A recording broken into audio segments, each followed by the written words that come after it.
আসসালামু আলাইকুম ওরহমতুল্লাহি তাআলা ওয়া বারাকাতুহু। বিসমিল্লাহ ওয়ালহামদুলিল্লাহ ওয়াসসালাতু ওয়াসসালামু আলা রাসূলিল্লাহ বা'দ। সুপ্রিয় দর্শক, দেশে কিংবা দেশের বাইরে যে যেখান থেকে দেখছেন, এই মুহূর্তে আপনাদের প্রিয় চ্যানেল RTV আপনাদের সকলকে স্বাগত জানাই, মোবারকবাদ জানাই। আমি ডক্টর ফখরুল আশিকি শুরু করছি আপনাদের প্রিয় আয়োজন, আপনাদের সাথে নিয়ে আয়োজন, RTVর বিশেষ আয়োজন প্রাণ নিবেদিত প্রশ্ন করুন। প্রিয় দর্শক, অনুষ্ঠানটিতে আপনারা প্রশ্ন করে থাকেন, আমরা তার জবাব দেওয়ার চেষ্টা করে থাকি। তারপরও আমরা একটা বিষয় নিয়ে কথা বলার চেষ্টা করছি। আজকে যে বিষয় নিয়ে আমরা কথা বলবো খুবই গুরুত্বপূর্ণ, কারণ একজন সন্তান সে যদি দ্বীনি শিক্ষা গ্রহণ করতে পারে, সে যেমন পার্থিব জীবনে একজন প্রকৃত আল্লাহওয়ালা কিংবা নৈতিক মানুষ কিংবা পিতামাতার খেদমত করার একটা বড় চিন্তা চেতনা তৈরি হয়, অন্যদিকে কাল কিয়ামতের ময়দানে আল্লাহু আকবার এই সন্তানটি আপনার জন্য নাজাতের জরিয়া হবে ইনশাআল্লাহ। যার কারণে আজকের বিষয় আমরা নির্বাচন করেছি দ্বীনি শিক্ষার সুফল। এই বিষয়ে যিনি কথা বলবেন তিনি আপনারা সবাই তাকে জানেন, বাংলাদেশের লাখো ইমামের যিনি প্রতিনিধিত্ব করছেন, বাংলাদেশ ইমাম সমিতির সম্মানিত সভাপতি ফজিলাতুশ শেখ হাফেজ মাওলানা লুৎফর রহমান হাফিজাহুল্লাহ। আসসালামু আলাইকুম রহমতুল্লাহি ওয়া বারাকাতুহু। প্রিয় দর্শক, আজকের যে বিষয় আমরা নির্বাচন করেছি দ্বীনি শিক্ষার সুফল, এই বিষয়ে চাইলে আপনি প্রশ্ন করতে পারেন, তবে তার বাইরেও যদি আপনি চান কোনো প্রশ্ন জানার থাকলে স্ক্রিনে কিন্তু একটি নাম্বার দেওয়া রয়েছে, এই নাম্বারে আপনারা ফোন করুন, নিশ্চয়ই আমাদের পেয়ে যাবেন। চলুন আজকের এই বিষয় নিয়ে আলোচনা শুনি সম্মানিত মহোদয়ের কাছ থেকে। কেমন আছেন? আলহামদুলিল্লাহ আলামিন, ভালো আছি। আপনি কেমন আছেন? আল্লাহ শুকরিয়া আদায় করছি। দেখুন, দ্বীনি শিক্ষা আপনার বাবা আপনাকে দিয়েছে বলে আজকে দেশের লাখো ইমামের প্রতিনিধিত্ব করছেন দীর্ঘ প্রায় 30 বছর ধরে। টেলিভিশন ইন্ডাস্ট্রিতে ইসলামের খেদমত অনবদ্যভাবে আপনি করছেন। আমি বিশ্বাস করি হাদিস অনুযায়ী এর একটি নির্দিষ্ট সোয়াব আপনার আব্বাজানের কবরে আল্লাহ পৌঁছে দিচ্ছেন, প্রতিনিয়ত যাচ্ছে। যার ফলে আজকের এই বিষয়টি আপনার সাথে আমি আলোচনা করেই কিন্তু নির্বাচন করেছি। আপনি বলেছেন খুব চমৎকার বিষয়, এটা নিয়ে আমরা কথা বলি। দ্বীনি শিক্ষা বলতে আসলে আমরা কি বুঝি? বিসমিল্লাহির রহমানির রহিম, নাহমাদুহু সাল্লি আলা রাসূলিল কারীম, আম্মা বাদ। ধন্যবাদ। একটা গুরুত্বপূর্ণ বিষয় যে দ্বীনি শিক্ষার গুরুত্ব, তাৎপর্য বা এর সুফল। জি, আসলে দ্বীনি শিক্ষার যে সুফলটা, এটা কিন্তু আমরা জনে জনে পাচ্ছি, ফ্যামিলিগতভাবে পাচ্ছি, আবার সমাজগতভাবে রাষ্ট্রীয়ভাবেও আমরা পাচ্ছি। যদি আপনি দেখেন যে ফ্যামিলিগত কিভাবে, একটি ফ্যামিলির মধ্যে যারা দ্বীনি শিক্ষা শিক্ষিত, তাদের চাল চলন, ওঠা বসা, লেনদেন, আচার ব্যবহার, আর যারা ইসলামী শিক্ষা বা দ্বীনি শিক্ষায় যারা শিক্ষিত না, এই পরিবেশে যারা অভ্যস্ত না, যারা মানে না, তাদের অবস্থা আপনি কম্পেয়ার করলে দেখবেন একদম স্পষ্ট বুঝাই যাবে। আপনি যদি দেখেন যে ওই যে আপনার যে সমস্ত আপনার ছেলে মেয়ে বিদেশে থাকে, বাবা মাকে দেয় না, এটাকে কি বলে? বৃদ্ধাশ্রম।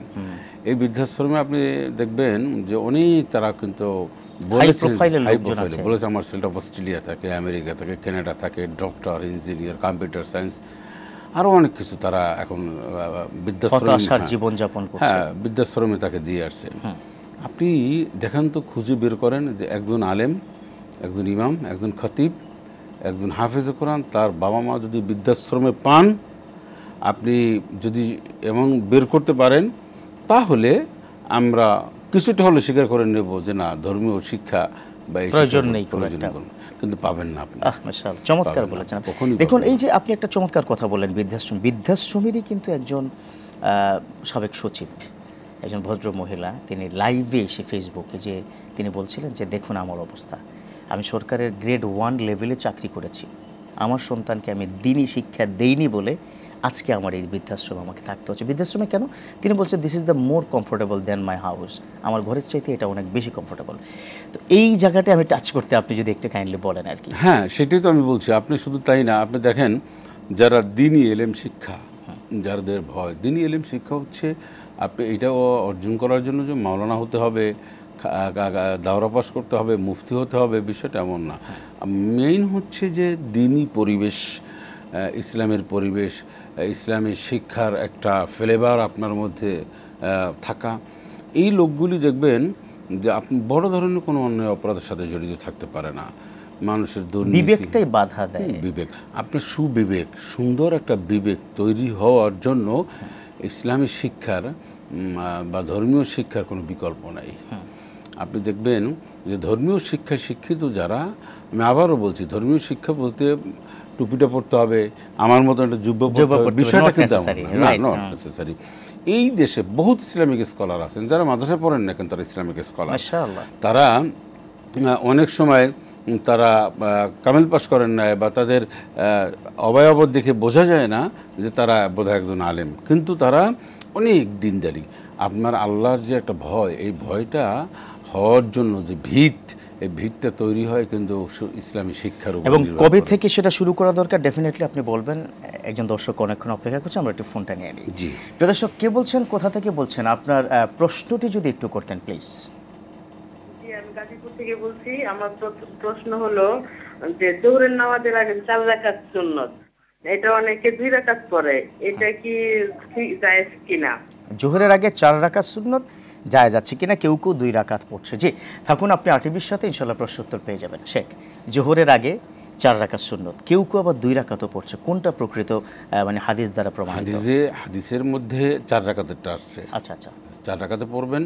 4 রাকাত সুন্নাহ, 4 রাকাত হচ্ছে ফরজ, আর 2 রাকাত হচ্ছে সুন্নাহ, 10 রাকাত। মানে শুরুতে 4 সুন্নাত, মাঝখানে 4 রাকাত ফরজ, শেষে 2 রাকাত সুন্নাত। এটা হাদিস শরীফের মধ্যে আচ্ছা আচ্ছা আছে। আচ্ছা, কিন্তু 2 রাকাত সুন্নত এখানে কি কোনো অপশন আছে কিনা, যদি কেউ দেখে জামা শুরু হয়ে যাচ্ছে? না, অনেকে এটাকে 4 রাকাতের জায়গায় অনেকে মনে করছেন যে এটাও হাদিসের মধ্যে এসছে যে কেউ কেউ বলেন 4 রাকাত, কেউ বলছেন 2 রাকাত। কিন্তু একটা হাদিস মুসলিম শরীফের হাদিস দিয়ে প্রমাণিত, যেটা উম্মে হাবিবা রাদিয়াল্লাহু তাআলা আনহা একটা হাদিস, যে সুন্নত নামাজের তিনি একটা রুটিন সিকোয়েন্স করে দিয়েছেন, সেখানে 4 রাকাতের কথা এসেছে। তাহলে এটাই প্রমাণিত। আমি যেটা বলছিলাম যে একটা দ্বীনি শিক্ষার মৌলিক যে প্ল্যাটফর্ম, মৌলিক যে একটা ভিত রচনা করতে হয়, সেই ভিতটা তো শুরু থেকে করতে হবে, তাই না? একটা ছেলে ইন্টারমিডিয়েটে 17 বছর বয়সে গিয়ে তাকে কোরআন শিখানো, দিস ইজ রিয়েলি টাফ। একটা সন্তানকে অনার্সের পরে গিয়ে আপনি তাকে 40 হাদিস কি ধরিয়ে দিবেন যে বাবা তুমি এটা মুখস্থ করো, এটাও কিন্তু খুব কঠিন কাজ। এই জন্য আমি আপনার কাছ থেকে স্পেসিফিকলি ওই জায়গাটা জানতে চাই, সন্তানটা নৈতিক কিংবা ধর্মীয় মূল্যবোধ তার মধ্যে থাকতে হলে কবে থেকে শুরু করা দরকার? ধন্যবাদ। একটি গুরুত্বপূর্ণ, আমরা বাবারা বা আমরা অভিভাবক যারা সবচেয়ে যে ভুলটা আমরা করে থাকি সেটি হচ্ছে কি জানেন, সেটি হচ্ছে বা ছেলে মেয়ে যখন ইউনিভার্সিটিতে পড়ে অথবা বিবাহ শাদী হয়েছে, একটা বয়স, ব্যাপক বয়স হয়েছে, তখন বা চাকরি বাকরি করে, তখন বাবা মা কিন্তু বলে, ছেলেকে বলে তুমি নামাজ কালাম পড়ো, ঘুষ খাবে না, সুদ খাবে না, সে নানান ধরনের নসিহত পেশ করে। বয়ানটা কিন্তু তখন দেন। এই বয়ানটা যদি একেবারে বাচ্চা যখন প্রথমই হয়েছে, হওয়ার পর থেকে ইসলামিক কালচারাল যদি এটা আপনি আলোচনা করবেন, একজন দর্শকের ফোন না নিলেই নয়, অনেকক্ষণ ধরে অপেক্ষা করছে। জি, প্রিয় দর্শক, কে বলছেন, কোথা থেকে বলছেন, আপনার প্রশ্নটি করুন প্লিজ। দর্শক, আপনি শুনতে পাচ্ছেন? আসসালামু আলাইকুম। ওয়ালাইকুম আসসালাম ওয়া রাহমাতুল্লাহ। আমার 3টে কোশ্চেন আছে। 3টে প্রশ্ন, জি বলুন। হ্যাঁ জি, আমার 1 নম্বর কোশ্চেন হচ্ছে যে আজানের যে জবাব দিতে হয়, হ্যাঁ সেটা আসসালাতু খায়রুম মিনান নাওম কি বলবো আমরা? কি বলবো একটা। দ্বিতীয় প্রশ্ন, হ্যাঁ দ্বিতীয় কোশ্চেন হচ্ছে জুম্মার নামাজে মসজিদে যায় পড়তে, তখন জুম্মার নামাজের আগে আমার ইমাম সাহেব বলেন যে আপনারা 4 রাকাত সুন্নত পড়েন, কিন্তু অনেক বলেন যে 4 রাকাত সুন্নত পড়া নাকি নিয়ম নেই। আচ্ছা, তৃতীয় প্রশ্ন, আমি কি করব? তৃতীয় প্রশ্ন, তৃতীয় নম্বর কোশ্চেন হচ্ছে বেতের নামাজটা কিভাবে পড়বো? কারণ অনেক বলে যে দ্বিতীয় রাকাতে বৈঠক করতে হবে, আপনাদের পড়তে, উনি বলেন না দ্বিতীয় রাকাতে রুকুর সেজদা দিয়ে বুঝতে পেরেছি। আমার কাছে বোন, আমরা খুব স্পষ্ট বলবেন কিভাবে ক্লিয়ার। জি, আপনি 3টা প্রশ্নেরই আপনি ইনশাআল্লাহ তাআলা জবাব পেয়ে যাবেন। আমরা ভিতর দিয়ে একটু শুরু করি, ভিতরের নামাজ দিয়ে। ভিতরের নামাজ আদায়ের কয়েকটি নিয়ম রয়েছে হাদিস শরীফের মধ্যে, কয়েক ধরনের নিয়ম রয়েছে। আমরা যেটা করি এটা হাদিস বিরোধী না, এটা ইমাম আবু হানিফা রাহমাতুল্লাহ আলাইহির এবং তার অনুসারীরা যেটা পড়েছেন আমরা সেটা ফলো করি। আমরা সাধারণত 3 রাকাত বেতের যেভাবে পড়ি, এবং ওয়ার্ল্ডের 60% মুসলমানই কিন্তু 3 রাকাতই পড়ছে। এখন রাসূলুল্লাহ সাল্লাল্লাহু আলাইহি ওয়াসাল্লাম 1 রাকাত, 3 রাকাত, 5 রাকাত পড়েছেন, হাদিসে আছে। তো যারা 1 রাকাত পড়ছেন তারা তো কখনো 5 রাকাত পড়ছেন না, সেটার জন্য কি করেন? না, ওই 1 রাকাতটা একটু শর্টকাট, এইটাই সবাই করার চেষ্টা করে, ইসলামের ক্ষেত্রে যত ছোট করা যায়। আমরা একটা ব্যক্তিগত, এবং আমি আপনার সাথে শেয়ার করতে পারি, সেটা হলো ধর্মীয় এই সমস্ত ইবাদত বন্দেগী শর্টকাট আমরা আসলে কাউকে সাজেশন করতে পারি না। এক শ্রেণীর মানুষেরা দেখবেন সুন্নাহ নামাজকে এতটাই তারা হালকা করে রেখেছেন, শুধু ফরজ। আরে ফরজ তো পড়তেই হবে, ফরজের সাথে কোনো ধরনের কোনো কম্প্রোমাইজ নেই, বাট আপনি সুন্নাহ নামাজ কিভাবে এটাকে অবজ্ঞা করেন, অবহেলা করেন। কিয়ামতের দিন ফিহিম, এই যে একটা হাদিসের আপনি জানেন, হাদিসটা শুনবো আপনার কাছ থেকে। একজন দর্শকের ফোন নিয়ে নিচ্ছি আমরা। প্রিয় দর্শক, কে বলছেন, কোথা থেকে বলছেন, আপনার প্রশ্নটি করুন প্লিজ।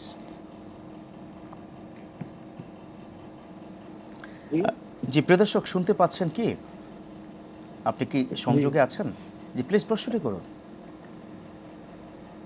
আমার প্রথম প্রশ্নটি হচ্ছে এই যে তওবা করার পরে যদি আবার কেউ গুনাহ করে ফেলে, তাহলে কি আল্লাহর কাছে সে আবার তওবা চেয়ে যদি তওবা চাওয়া হয় তাহলে আল্লাহ গুনাহ মাফ করবে কিনা? তওবার পরে দ্বিতীয়বার গুনাহ। জি, দ্বিতীয় প্রশ্ন হচ্ছে যে আল্লাহর কসম কেউ যদি কোনো কাজ করে ফেলে ভুল, তাহলে কি পুনরায় কোনো এটার জন্য কোনো কাফফারা বা কোনো কিছু আছে কিনা? থাকুন আপনি আরটিভির সাথে, ইনশাআল্লাহ প্রশ্ন উত্তর পেয়ে যাবেন পর্যায়ক্রমে। আগের দুটো প্রশ্ন এখনো বাকি আছে, নতুন আমার প্রিয় বন্ধুর দুটো প্রশ্ন, টোটাল 4টি প্রশ্নের জবাব আপনি একটা ছোট বিরতির পর দেবেন ইনশাআল্লাহ। ইনশাআল্লাহ। এভাবে ভরপুর বেঁচে থাকাটাই জীবন, আর জীবনের স্বাদের অনিবার্য সঙ্গী প্রাণ। দুইলে প্রিয় দর্শক, ফিরে এলাম বিরতির পর। আমাদের সাথে থাকার জন্য ধন্যবাদ। দেখছেন আপনাদের প্রিয় চ্যানেল আরটিভি। আরটিভির সাপ্তাহিক আয়োজন, আপনাদের সাথে নিয়ে আয়োজন, সরাসরি প্রশ্নোত্তরমূলক অনুষ্ঠান প্রাণ নিবেদিত প্রশ্ন করুন। প্রিয় দর্শক, অনুষ্ঠানটিতে আপনারা প্রশ্ন করে থাকেন, আমরা তার জবাব দেওয়ার চেষ্টা করে থাকি। তবে সেক্ষেত্রে যে কাজটি আপনাকে করতে হবে তা হচ্ছে, আরটিভির স্ক্রিনে এই মুহূর্তে একটি নাম্বার দেওয়া রয়েছে, ফোন করুন, নিশ্চয়ই আমাদের পেয়ে যাবেন। আমাদের সাথে যিনি রয়েছেন, লাখো ইমামের প্রতিনিধিত্ব করছেন আমাদের সকলের শ্রদ্ধাভাজন ফাদিলাতুল শাইখ হাফেজ মাওলানা লুৎফর রহমান হাফেজাহুল্লাহ। চলুন আমরা আলোচনা শুনে এবং প্রশ্নের জবাবগুলো শুনে নিই। বিরতির পূর্বে কিন্তু 4টি প্রশ্নকে রয়ে গেছে। আমার বোনের দুটো প্রশ্ন একটু ক্লিয়ার করে দিন। তিনি প্রথম প্রশ্নটি যেটা তিনি কি করেছেন, আসসালাতু খায়রুম মিনান নাওম বললে আমরা জবাবে কি বলবো? ধন্যবাদ বোনকে যে আমরা আজানের জবাব দেবো। আজানের জবাব দেওয়া হচ্ছে ওয়াজিব, কিন্তু মূল জবাব হচ্ছে নামাজে যাওয়া। সেকেন্ড হচ্ছে যে আজানে আপনি জবাব দিতে গেলে আসসালাতু খায়রুম মিনান নাওম, এর অর্থ হচ্ছে যে ঘুমের চেয়ে নামাজ উত্তম। সেক্ষেত্রে সদ্দাক্তা ওয়া বারাকতা। সদ্দাক্তা অর্থ কি? মানে আপনারা সত্য বলে মেনে নিলাম, হ্যাঁ, অবারাকতা এবং বরকতের কথা বলা হয়েছে, বরকতময়। তাহলে উত্তরটা কি সদ্দাক্তা অবারাকতা? মাশাআল্লাহ। এটা খুব যে মানুষকে দেওয়া ওয়াজিব আসলে তা না, কিন্তু দিতে পারবে সে। দ্বিতীয় প্রশ্নটি তিনি যেটা করেছেন, কাবলাল জুমা নিয়ে ইদানিংকালে কিছু প্রশ্ন আসছে যে কাবলাল জুমা কি আছে কিনা, কিংবা 4 রাকাত যে বলা হয়েছে। কাবলাল জুমা মানে নামকরণটা হচ্ছে কাবলাল জুমা, এর অর্থ হচ্ছে জুমার পূর্বে, রাইট। কিন্তু অনেকে বলতে থাকেন যে কবলাল জুমা না। হ্যাঁ, কবলাল জুমা তো এই নামে নাই, কিন্তু নিয়ম হচ্ছে জুমার আগে আপনি 4 রাকাত যে সুন্নাহ নামাজ এটা রয়েছে, এটা পড়তে পারবেন। এটা পড়লে কোনো হাদিস দ্বারা প্রমাণিত, এবং এটা পড়া যাবে। এবং সুন্নাহ আপনার ইয়ার পরেও, আপনার জুমার সালাতের জুমা মানে জুমার নামাজের পরেও কিন্তু আপনার 2 রাকাতের কথাও রয়েছে, 4 রাকাতের কথাও রয়েছে। তো আমরা একটা জিনিস বলি যে সুন্নাহ নামাজ যদি দুর্বল হাদিসেও থাকে, যায়িফ হাদিসে আছে, আমি মনে করি, তাহলেও আমি সেটা মানতে রাজি। কেন রাজি? যে আমি অন্তত এই আমলটা তো করি। এমনি আমল করার সুযোগ আমরা পাই না, আমার এত ব্যস্ততা। আরও আমরা নিরুৎসাহিত করি মানুষকে এই সুন্নাহ নামাজ তাহলে মানুষ একদম কাটছাট 2 রাকাত ফরজ নামাজ, 4 রাকাত ফরজ নামাজ পড়বে, আর কিছু পড়বে না। আমরা সেটা চাই না। আমরা চাই এই যে আমলের যেটা ডেকোরেশন, আমলের যে একটা সৌন্দর্য, হ্যাঁ, এটা। আপনি একটা ছোট্ট একটা হাদিস আমি বলি, একেবারে আপনি হাদিসটা বলুন, একজন দর্শক একটু ফোনটা না নিলেই নয়। প্রিয় দর্শক, কে বলছেন, কোথা থেকে বলছেন, প্রশ্নটি করুন প্লিজ। জি, আপনার প্রশ্নটি করুন প্লিজ। হ্যালো। জি জি প্রিয় বোন, প্রশ্নটি করুন। এখন আমি বলছিলাম যে আমার হাজবেন্ড মানে জীবিত থাকতে কিছু টাকা একজনের কাছ থেকে ঋণ করছিল। এখন মানে ওই টাকাটা দিতে পারে নাই। এখন উনি মারা গেছে, উনি টাকাটা দিতে চাইছিল, উনি নিতে চায় নেয় নাই। যারা টাকাটা দিতে চাইছে উনি বলছে যে এখন না, পরে দিলেও চলবো বা এরকম। তখন আর আমার হাজবেন্ড অন্যান্য ভাবে উনারা অনেক উপকার করছে, অনেক ইয়ে করছে, কিন্তু উনি বলছে যে আপনি তো আমার বাবার অনেক বেশি করছেন, আমার এত টাকার জন্য মানে ইয়ে করছে না। জি প্রিয় বোন, বুঝতে পেরেছি। হাজবেন্ড মারা গেছে, মারা যাওয়ার পরে আমিও দিতে চাইছি, তখন আমার কাছ থেকে নিতে চায় নাই। কিন্তু তার কিছুদিন পরে ওই লোক মারা গেছে। এখন ওই লোক মারা গেছে, কিন্তু ওনার ফ্যামিলি থাকে ইন্ডিয়া। কিন্তু ইন্ডিয়া থাকে, এখন তো আমি ওনাদের নাম্বারও পাইতেছি না, আর ওনাদের মানে সরাসরি দেওয়ার মতো আমি টাকা জি, এখন এই টাকাটা আপনি কি করবেন, এটা মূল প্রশ্নটা আমরা ক্লিয়ার হয়ে গেছি। প্রিয় বোন, আপনি আরটিভির সাথে থাকুন, ইনশাআল্লাহ প্রশ্ন উত্তর পর্যায়ক্রমে কি পেয়ে যাবেন, কারণ অনেকগুলো প্রশ্ন ইতিমধ্যে আমাদের হাতে রয়েছে। সুনানে আবু দাউদের মধ্যে এসেছে যে কিয়ামতের দিন আল্লাহ রাব্বুল আলামিন দেখবেন মানুষের ফরজ নামাজের ঘাটতি, সংক্ষেপ করে বলছি, তখন আল্লাহ রাব্বুল আলামিন বলবেন যে দেখো এর অন্য কোনো নামাজ আছে কিনা। আল্লাহ কি জানেন? অবশ্যই আল্লাহ জানেন, কিন্তু এটা একটা আল্লাহ মেকানিজম ফরম্যাট তৈরি করেছেন। তখন ফেরেশতারা বলবে যে আল্লাহ তাআলা এর অনেক নফল নামাজ আছে, সুন্নাহ নামাজ আছে। আল্লাহ পাক বলেন এই নামাজ দিয়ে তুমি তাকে ঘাটতি দিয়ে নামাজ দিয়ে পার করে দাও। সংক্ষেপ বললাম, তাহলে আমরা কেন সুন্নাহ নামাজ আমরা বাদ দেব বা অবহেলা করব? এটা সম্ভব নয়। মানে প্রতিযোগিতা হয় প্রসাধনীতে, বিল্ডিং এ। এখনকার সময় প্রতিযোগিতা হয় বিল্ডিং নিয়ে, কার কয়টা বিল্ডিং আছে, কার কয়টা কি গাড়ি আছে। তো সাহাবারা প্রতিযোগিতা করতো আমল নিয়ে। সুবহানাল্লাহ। জি, অনেকগুলো প্রশ্ন একদম কি জমে গেছে, আপনি তাড়াতাড়ি একটু বলে দিবেন ইনশাআল্লাহ তাআলা। আমার একটা প্রিয় বন্ধুর তার প্রশ্ন ছিল, তিনি তওবা করেন আবার ওই গুনাহটা আবার করেন, এইরকম তওবার কোনো ঝামেলা হবে কিনা? বা না, তওবা করতে হবে তখন খালিস নিয়তি করতে হবে। তুবু ইলাল্লাহ তাওবাতান নাসুহা, মানে একদম সলিড একটা তওবা করতে হবে যে আমি এই গুনাহের কাজ করব না, নিজেকে নিজে আপসেটেড, নিজেকে লজ্জিত দুঃখিত, হ্যাঁ, এটা মনে করতে হবে, ওই গুনাহের কাজে আর যাবে না। তওবা করার সময় যদি এই চিন্তা করে তওবা করে যে ঠিক আছে আমি এখন তওবা করলাম, আবার করব, তাহলে একটা তওবা কবুল হবে না। তবে কেউ একটা খাস তওবা করেছে, আমার শয়তানের প্ররোচনে আবার ওই গুনাহের কাছে গেছে, আবার তওবা করবে, তওবা করার পরে তার একান্ত ইচ্ছা ছিল যে আমি আর এই গুনাহের কাজে লিপ্ত হব না, কিন্তু কোনো না কোনোভাবে সে আবার এই একটা গুনার সাথে জড়িত হয়েছে, সেটার অর্থ কিন্তু ভিন্ন। কিন্তু নিজে এই মনস্থ করবে, এই চিন্তা করবে যে আমি তওবা করলে তো গুনাহ মাফ হয়, তো ঠিক আছে কিছু গুনাহের কাজ করি আর ইস্তেগফার পাঠ করি বা তওবা করি, এই সুযোগটা ইসলাম দেওয়া হয় না। মানে আলামি সুরু আলা মা ফালু বলা হয়েছে যে হটকারী তওবা বলা হয়।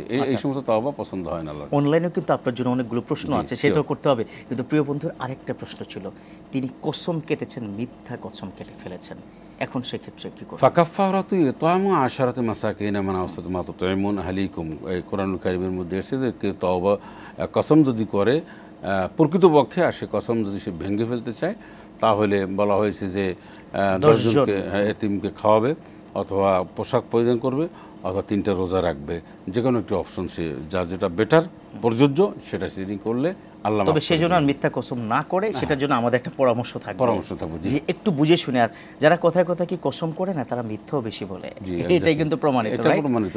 জি, আমাদের মানে প্রিয় বোনের জবাবটা দিই, তারপর আমরা অনলাইন থেকে প্রশ্নতে আসি। মানে প্রিয় বোনের যে প্রশ্ন তিনি করেছেন, নিয়েছেন তার হাজবেন্ড ঋণগ্রস্ত, মারা গিয়েছেন, যে ব্যক্তিকে দেওয়ার কথা তিনিও কি মারা গিয়েছেন, তার ফ্যামিলি থাকে ইন্ডিয়াতে। শুনেছি, জি প্লিজ, তারপরে প্রশ্নটা শুনেছি আমি। এখন যে ওই দুইজনের মধ্যে কিন্তু একটা মীমাংসা হয়ে গেছে আলটিমেটলি, যে ঠিক আছে দেওয়া লাগবে না, অথবা পরে দিও, অথবা উনি দেওয়া লাগবে না বলেন, যে পরে দিয়েন।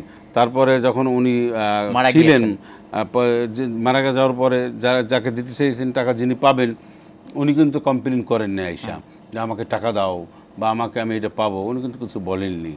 না বলার কারণ হচ্ছে হয়তো উনি মাফ করে দিয়েছেন।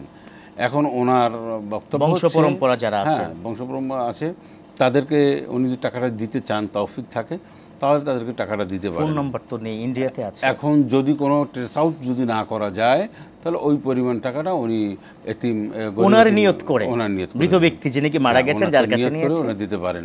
তবে যদি কখনো যদি ওই পাওনাদারের সেই ছেলেমেয়েরা আবার দাবি করেন, আর তাদেরকে যদি বলার পরেও তারা আবারও দাবি করেন, তো সেই টাকাটা কিন্তু দিয়ে দিতে হবে। জি, দুটো প্রশ্ন আছে, একটু আপনাকে পড়ে শোনাই। জি শিওর। প্রথম প্রশ্নটি একজন কি করেছে, যে 25 বছর ধরে আমার স্বামী বিদেশে থাকেন, 25 বছরে মাত্র 2 বার এসেছেন, 3-6 মাস ছিলেন, আমার বিবাহটা আছে কিনা, এটা একটা প্রশ্ন।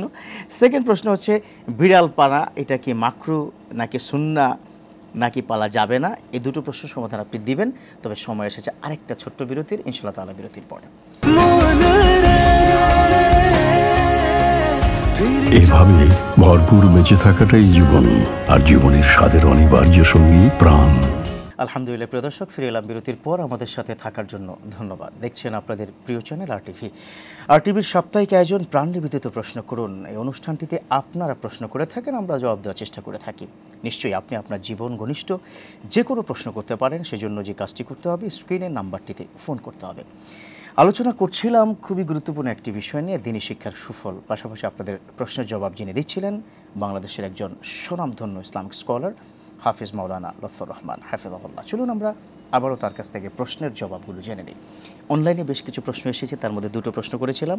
নাম্বার 1 হচ্ছে 25 বছরে বিবাহিত তাদের জীবন, তার মধ্যে 25 বছর ধরে বিদেশে থাকে, মাঝখানে শুধু 2বার 3-6 মাস তাদের বিবাহ আছে কিনা, বোন একটু শঙ্কিত এটা নিয়ে। না, শঙ্কিত হওয়ার কিছুই নেই, কারণ বোনের কনসাল্ট নিয়েই কিন্তু তার স্বামী বাহিরে রয়েছেন এবং নিশ্চয়ই তার এবং তার পরিবার পরিজনের প্রয়োজন মেটানোর জন্যই তিনি এই কাজগুলি করছেন। তো যিনি এই ছেলে মেয়ে স্ত্রী পুত্র ভাই বোন থুয়ে বিদেশে যারা থাকেন, নিশ্চয়ই তাদের জন্য একটা বড় কষ্টের ব্যাপার, অনেক কষ্ট। হ্যাঁ, এই কষ্ট শুধু তার নিজের জন্য নয়, সবার জন্য। আর একটা হচ্ছে যে যেহেতু ভাই নিশ্চয়ই আমার মনে হয় বোনের ছেলে মেয়ে রয়েছে, তাতে আর কোনো সমস্যাই নেই। আর একটা জিনিস সেটা হলো মৌলিক একটি কথা হচ্ছে যে তাদের মধ্যে যদি মানে একটা একান্ত মিলন হয়ে থাকে বিবাহর পরে শারীরিক, তা এরপরে আর কোনো সমস্যা নেই, তাতে 30 বছর কোনো সমস্যা নেই।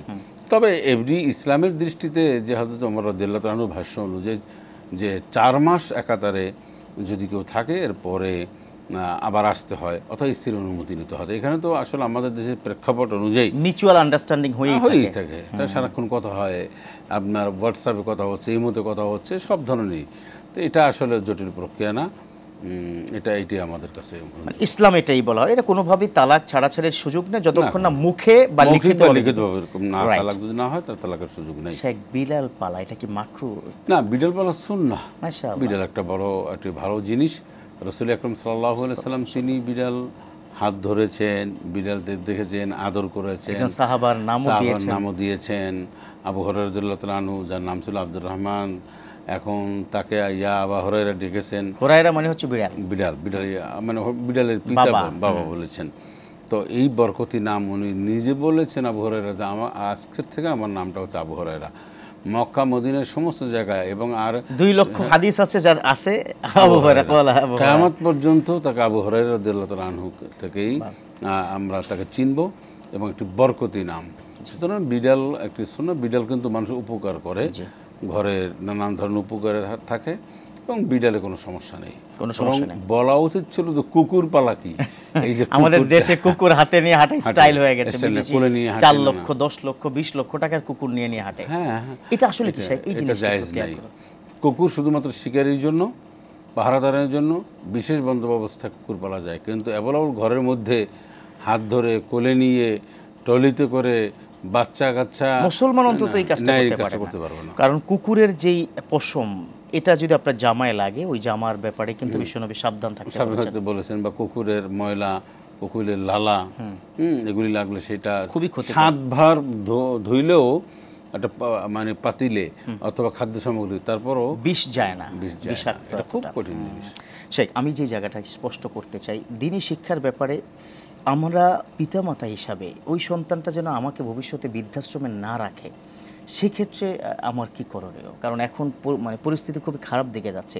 দেশে বৃদ্ধাশ্রম ছিল আগে 10টা, এখন ইতিমধ্যে জেলাভিত্তিক বৃদ্ধাশ্রম কিন্তু আপনার হয়ে গেছে। তো এই ক্ষেত্রে আসলে আমরা কি করতে পারি? দ্বীনি শিক্ষায়, দ্বীনি পরিবেশে যদি আমাদের সন্তানদের গড়ে উঠাইতে পারি, তুলতে পারি, তাদেরকে সেই পরিবেশটা দিতে পারি। আমরা তা দিই না। আমরা ছোট্টবেলায় কিন্ডারগার্টেন থেকে শুরু করে ইংলিশ মিডিয়াম স্কুল থেকে শুরু করে সব জায়গায় আর কোরআন সুন্নাহ বা আরবি পড়ানো আমাদের মধ্যে আর চেষ্টা নেই, অপশন নেই। আপনি দেখবেন একজন বাবা আরবি শিক্ষক খোঁজে অল্প টাকায়, 500 টাকা হলে ভালো হয়। এত টাকা কি লাগে? আর আপনার স্যার বাংলা ইংরেজি পড়ার জন্য বড় বড় ইউনিভার্সিটি বা রেজাল্ট দেখতে চায়, যত টাকা লাগে। এই মন মানসিকতা আমাদের যতক্ষণ পর্যন্ত দূর না হবে, ততক্ষণ পর্যন্ত আমরা এই ছেলেদেরকে ধর্মীয় শিক্ষার ব্যাপারে আমাদের আরও কঠিন হতে হবে, কঠোর হতে হবে। সন্তানদেরকে আপনি ডাক্তার বানান, ইঞ্জিনিয়ার বানান, কোনো সমস্যা নেই, ধর্মীয় শিক্ষাটা তার সামনে তুলে দেন। যে শুনবো আরো বিস্তারিত, একজন দর্শক অনেকক্ষণ অপেক্ষা করছে। প্রিয় দর্শক, কে বলছেন, কোথা থেকে বলছেন, প্রশ্নটি করুন। আমি রাজবাড়ি থেকে মোহাম্মদ ইকবাল হোসেন বলছিলাম। জি বলুন প্লিজ। আমি ফজরের নামাজ বাসায় পড়ছি, ফরজ পড়ে আমি ট্রেন ধরবো, স্টেশনে গেছি, ট্রেন লেট, তারপর ওখানে কাছে একটা মসজিদ আছে, দেখা যাচ্ছে মানে ফজর নামাজ পড়া যাবে, এখন আমি পুনরায় এখানে জামাতের সাথে নামাজ পড়তে পারবো কিনা? মানে আপনি ট্রেনে একবার পড়ে ফেলেছেন, এক সেকেন্ড টাইম জামা শুরু হয়েছে, তাতে আপনি পড়তে পারবেন কিনা? থাকুন, মানে বুঝতে পেরেছি কি বাসা থেকে পড়ে আপনি উঠেছেন। যে থাকুন আপনি আরটিভির সাথেই। জি, উনি যে ফজরের নামাজটা পড়েছেন একা একই পড়েছেন, তো সবসময়ের জন্য জামাতে পড়াটাই উত্তম এবং এটাই হাদিসের নির্দেশনা। এরপরে উনি ট্রেন স্টেশনে গিয়ে দেখেন বড় জামাত, এখন উনি ইচ্ছে করলে পড়তে পারবেন, কোনো সমস্যা নেই, জামাতের না সাথে পড়লেও কোনো অসুবিধা নেই, না তার তো মূলটা আদায় হয়ে গেছে। এখন উনি যদি মনে করেন যে আমি জামাতে, অনেক সময় অনেকে আছে মায়া মমতা সবসময় জানা মসজিদের সাথে মুআল্লাকাতুল মাসাজিদ, হ্যাঁ, সবসময়ের জন্যই তার জামাতে নামাজ আদায়ের একটা অভ্যাস রয়েছে, সেক্ষেত্রে নামাজ আদায় করতে পারে। নামাজ যদি আদায় করে নামাজ হয়ে যাবে, বাট নামাজ না পারলেও ওনার আগের নামাজটাই থেকে যাবে। দ্বীনি শিক্ষা কোন বয়স থেকে দেওয়া উচিত? দ্বীনি শিক্ষা একেবারে প্রথম থেকে, একদম ছেলেবেলে যখন একটা ছেলে একটা মেয়ে হাঁটা চলা শিখবে, আল্লাহ আল্লাহ শিখবে, জবান শিখবে, তখন প্রথমেই তাকে আল্লাহর নাম, নবীর নাম, তারপরে প্রথম থেকেই তাকে আস্তে আস্তে করে ইসলামী শিক্ষাটা তাকে দেওয়া উচিত। সে যতটুকু বড় হবে এই বেড়ে ওঠার সাথে সাথে ইসলামী শিক্ষাকে অ্যাডজাস্টিং করে দেওয়া উচিত তাকে। এবং আমরা তো আগে একটা সময় 8-10 বছরের মধ্যে মক্তব শেষ করে ফেলতাম, মক্তব। এখন তার মক্তব সিস্টেমটা নেই, অর্থাৎ বাচ্চারা গিয়ে সকালবেলা কোরআন তেলাওয়াত করতো বা কোরআন শিখতো। এখন আমরা বাড়িতে এই কোরআন শিক্ষার আসর বা কোরআন শিক্ষা এইটা সকল ব্যবস্থা করব। শব্দ শুনি তো না এখন আর, ফজরের পরে যে ঘর থেকে কোরআনের শব্দ শুনি না। যে শেখ, অনেকগুলো অনলাইনের প্রশ্ন, একটা প্রশ্ন একটু না বললেই নয়। একজন বলেছেন যে খুতবার সময় নামাজ পড়া যাবে কিনা? খুতবা চলছে, খুতবার সময় নামাজ পড়া নিয়ে যেটা হচ্ছে সেটা, আপনি যদি মসজিদে ঢুকে আপনি সর্বপ্রথম 2 রাকাত সুন্নাহ নামাজ পড়ে নেবেন। এটা রাসূলুল্লাহ সাল্লাল্লাহু আলাইহি সাল্লাম সবসময় আমল করতেন। এবং তিনি খুতবা থামিয়েও একবার কি বলেছিলেন যে আগে নামাজ পড়ো তারপর খুতবা দেবো। তুমি নামাজ পড়েছো না, নামাজ পড়ো তারপর বসো তুমি, এটা বলেছেন। অতএব খুতবার সময় নামাজ পড়া যাবে না, এটা ঠিক না। জি, বুঝতে পেরেছি। যে একজন দর্শক আছে, একটু ফোনটাকে নিয়ে নেই। জি, শিওর। প্রিয় দর্শক, কে বলছেন, কোথা থেকে বলছেন, আপনার প্রশ্নটি করুন প্লিজ। আমরা ঠাকুরগা থেকে বলতেছি। জি বলুন প্লিজ। আসসালামু আলাইকুম। ওয়ালাইকুম আসসালাম। আমার ছেলেকে মাদ্রাসায় দেব, তো অনেক রিকোয়েস্ট করতেছি, তো অনেক রিকোয়েস্ট করার পরও মাদ্রাসায় দিতে পারতেছি না। কাকে রিকোয়েস্ট করেছেন, বাচ্চাকে নাকি ফ্যামিলিকে? হ্যাঁ, সবাই অনেক রিকোয়েস্ট করতেছি মাদ্রাসায় দেওয়ার জন্য। ছেলেটার বয়স কত? তো ওনার বয়স 14 বছর। 14 বছর হয়ে গেছে, এখন আপনি রিকোয়েস্ট করছেন। জি, বুঝতে পেরেছি। সেক্ষেত্রে কি করণীয় এটি তো আপনি জানতে চাচ্ছেন, এই তো। জি, থাকুন আপনি আরটিভির সাথেই। কি ভুলটা করেছেন উনি, 14 বছর বয়সে মাদ্রাসা কেন দিবেন? মাদ্রাসায় আপনি মাদ্রাসা শিক্ষা 4 বছর থেকে শিক্ষাছে, মাদ্রাসা শিক্ষার মূল্যায়ন, তারপরে এটার ভবিষ্যৎ ফিউচার অনেক ভালো, অনেক ভালো। উচিত ছিল কি শুরুতেই দেওয়া, 4 বছর থেকে উচিত ছিল, এখন 4-5-6 হয়ে দেওয়া উচিত ছিল। এখন 14 বছর সময় তো সে দেখবে যে আমি টুপি পরবো কি করে, মাদ্রাসার কিছু নিয়ম কানুন এটা বুঝবে না, অথবা ক্লাসের একটা ডিভিশন হতে পারে, সব মিলিয়ে আগে দেওয়া উচিত। অনেক অনেক ধন্যবাদ জানাচ্ছি। দ্বীনি শিক্ষার বিষয়ে আপনি অনেক কথা বলেছেন, প্লাস হচ্ছে আমাদের দর্শক বন্ধুদের অনেক প্রশ্নের সমাধান দিয়েছেন।